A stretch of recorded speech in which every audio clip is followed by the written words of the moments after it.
Asalaamu calaykum waraxmatullah. Maanta mowduuceena wuxuu quseeyaa wax aad diiradda saartaa wax aad awoodid sameyntooda. Waxa ay ahayd deero, waxaa dhammaaday sidkeedii oo waxaa la gaaray xilligii ay dhali lahayd. Markii ay fooshii qabata ayaa ay carartay, waxaana ay tagtay dhinaca ugu shisheeya ee keynta kaasoo jimbiga ku hayay webiga. Ayada oo dhalaysa ayaa sikadiis cirkii wax uu bilaabay inuu gugco, weliba biriq aad u daran ayaa dhacaysay, taasoo sababtay in keyntii uu dab qabsado. Waxa ay eegtay dhankeeda bidix, mise waa uu ugaarsado wata waran oo doonaya inuu ugaarsado. Dhinaceeda kale ayay eegtay, isna waaba libaax aad u gaajaysan kaas oo ku soo beegan.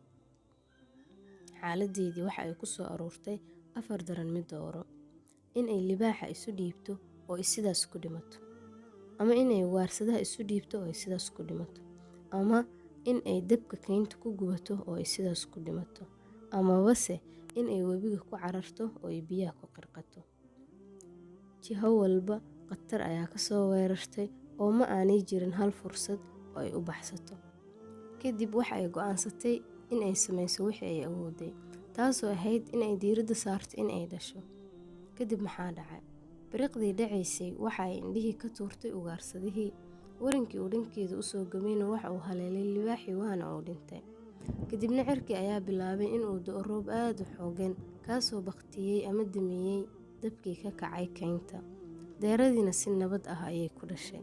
Waxa aynu ka baranaynaa in mararka qaar ay jiri karaan daqiiqado nolosheena ka mid ah oo rajooyinka oo dhani daboolmi karaan, waddo walbaahina ay soo xirmi karto.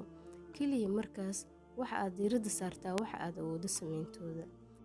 Waxa soo harana u daa Allah isagu kala maamula nolosha adduunka iyo aadanahaba.